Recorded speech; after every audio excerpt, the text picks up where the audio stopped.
Sorry, keep you waiting a little bit. I had the honor of spending some time with the Ukrainian Prime Minister who's in town today, and he is meeting with some of my cabinet members, including the Secretary of Treasury and others. And we had a good discussion. I've talked about what I'm about to tell you about today, as well as he was thanking the American people for their support, understands it's significant, and we talked about keeping everyone together in terms of Europe, the European Union, and others in the effort to stop Putin's brutality.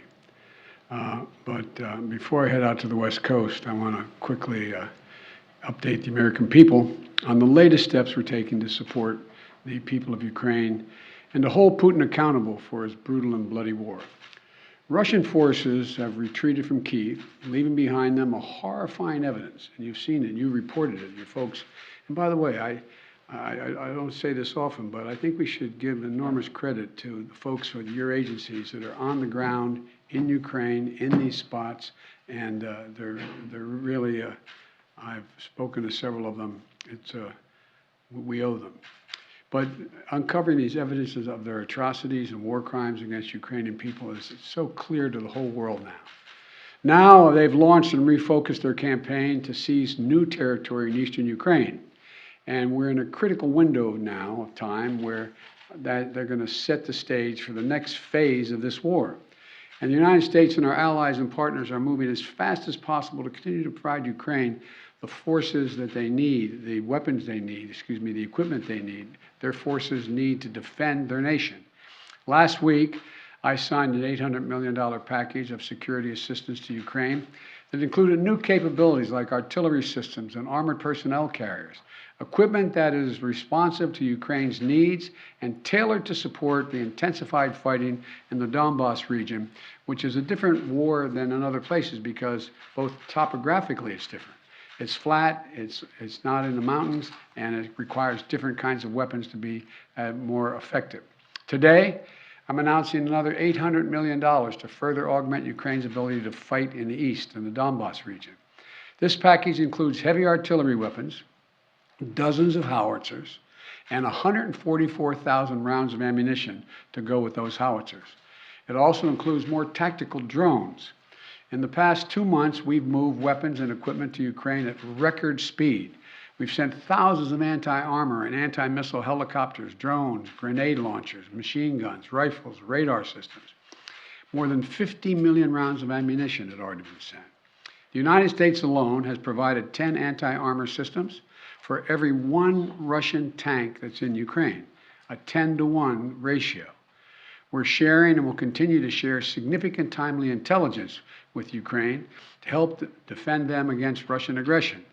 And on top of this, these direct contributions from the United States, we're the outfit facilitating the significant flow of weapons and systems to Ukraine from other allies and partners around the world, like the S-300 long-range anti-aircraft systems that Slovakia recently transferred to Ukraine. We are getting them in there. We won't always be able to advertise everything that our partners are doing to support Ukraine and its fight for freedom, but to modernize Teddy Roosevelt's famous advice, sometimes we will speak softly and carry a large javelin, because we're sending a lot of those in as well. But we're not sitting on the funding that Congress has provided for Ukraine. We're sending it directly to the front lines of freedom, to the fearless and skilled Ukrainian fighters who are standing in the breach. You got to admit, must be amazed at the courage of this country, the resolve that they're showing, not just their military, but the average citizen, men and women, young men, young women as well. It's, the sustained and coordinated support of the international community, led and facilitated by the United States, is a significant reason why Ukraine is able to stop Russia from taking over their country thus far. Every American taxpayer, every member of our armed forces can be proud of the fact that our country's generosity and the skill and service of our military helped arm and repel Russia's aggression in Ukraine, to beat back Putin's savagery that tried to seize Ukraine's capital and wipe out Ukraine's government. The Battle of Kyiv was a historic victory for the Ukrainians. It was a victory for freedom, won by the Ukrainian people with unprecedented assistance by the United States and our allies and our partners. Now we have to accelerate that assistance package to help prepare Ukraine for Russia's offensive that's going to be more limited in terms of geography, but not in terms of brutality. Not in terms of brutality. Combined with our recent drawdowns, it will ensure a steady flow of weapons and equipment into Ukraine over the next few weeks. However, with this latest disbursement, I've almost exhausted the drawdown authority I have that Congress authorized for Ukraine in a bipartisan spending bill last month. In order to sustain Ukraine for the duration of this fight, next week I'm going to have to be sending to Congress a supplemental budget request to keep weapons and ammunition flowing without interruption to the brave Ukrainian fighters and continue to deliver economic assistance to the Ukrainian people. My hope is, and my expectation is, Congress would move and act quickly. And I want to thank the Congress, Democrats and Republicans, for their support for the people of Ukraine. Our unity at home, our unity with our allies and partners, and our unity with the Ukrainian people is sending an unmistakable message to Putin. He will never succeed in dominating and occupying all of Ukraine. That will not happen.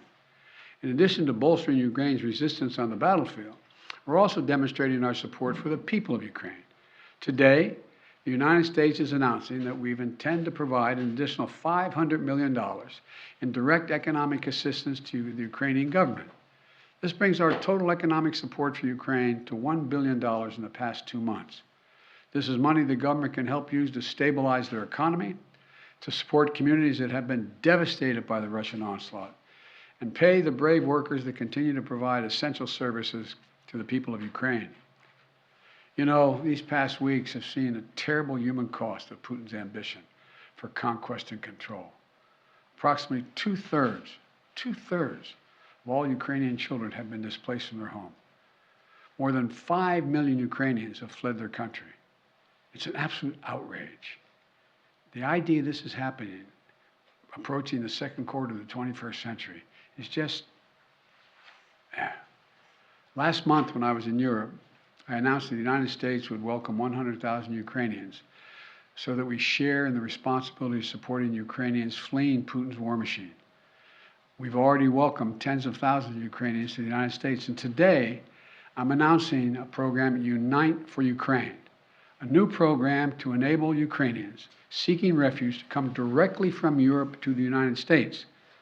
This new humanitarian parole program will complement the existing legal pathways available to Ukrainians, including immigrant visas and refugee processing. It will provide an expedient channel for secure legal migration from Europe to the United States for Ukrainians who have a U.S. sponsor, such as a family or an NGO. This program will be fast, it will be streamlined, and will ensure the United States honors its commitment to go to the people of Ukraine and need not go through our southern border. We're also continuing to ratchet up the pressure on Putin and further isolate Russia on the world stage. Yesterday, the Treasury Department rolled out additional measures to crack down on the entities and individuals attempting to evade our unprecedented sanctions, not just ours, but throughout the West. Today, I'm announcing that the United States will ban Russian-affiliated ships from our ports, as they did in Europe. That means no ship that sails under the Russian flag or that is owned or operated by a Russian interest will be allowed to dock in a United States port or access our shores. None. This is yet another critical step we're taking in concert with our partners in the European Union, the United Kingdom, Canada, and further to deny Russia the benefits of international economic system that they so enjoyed in the past. We don't know how long this war will last, but as we approach the 2-month mark, here's what we do know. Putin has failed to achieve his grand ambitions on the battlefield. After weeks of shelling Kyiv, Kyiv still stands. President Zelensky and his democratically elected government still remain in power. And the Ukrainian armed forces, joined by many brave Ukrainian civilians, have thwarted Russia's conquest of their country. They've been bolstered from day one by an unstinting supply of weapons, ammunition, armor, intelligence from the nations of the free world, led by us, the United States. As Russia continues to grind out the military advances and their military advances and the brutalities against Ukraine, Putin is banking on us losing interest. That's been my view. You heard me say this from the beginning. He was counting on NATO, European Union, our allies in Asia, cracking, moving away. He's betting on Western unity will crack. He's still betting on that. And once again, we're going to prove him wrong. We will not lessen our resolve. We're going to continue to stand with the brave and proud people of Ukraine. We will never fail in our determination to defend freedom and oppose tyranny. It's as simple as that. So again, I want to thank the American people. Thank the American people for their support of the Ukrainian people. This is our responsibility, it seems to me, and we've been able to hold the whole world together in this effort. So thank you very much. Thank you. I'm going to take just one or two questions. I got a plane to catch. What does Putin claiming control over Mariupol mean? How significant is that? Well, first of all, it's questionable whether he does control Mariupol. One thing for sure we know about Mariupol, he should allow humanitarian corridors to let people on that steel mill and other places that are buried under rubble to get out, That's what any head of state would do in such a circumstance. And so there is no evidence yet that Mariupol is completely fallen. Mr. President. On Title 42, sir, are you considering delaying lifting Title 42? No, what I'm considering is continuing to hear from first of all, there's going to be an appeal by the Justice Department, because as a matter of principle, we want to be able to be in a position where if in fact it is strongly concluded by the scientists that we need Title 42, that we be able to do that. But there has been no decision on extending Title 42. Thank you. Mr. President, how long can the U.S. maintain the level and pace of this military support for Ukraine? Well, we have the capacity to do this for a long time. The question is, are we going to continue to maintain the support of the international community and keep the pressure on Putin to prevent him from overrunning the country, number one, and number two, make sure we continue to maintain the economic sanctions, which over time, and we're beginning to see it, are devastating their economy and their ability to move forward. So the most important thing right now is maintain the unity.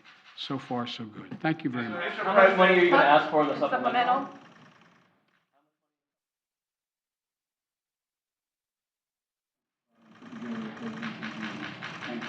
Thank you.